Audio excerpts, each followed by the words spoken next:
How you doing, folks? Now, when you're living life beyond the trail, there's always going to be a tree to cut down or a piece of wood to cut for firewood. But you don't always have an axe and you don't always have a chainsaw.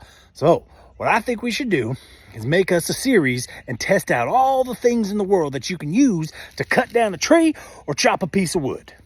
Test number 1, nunchucks.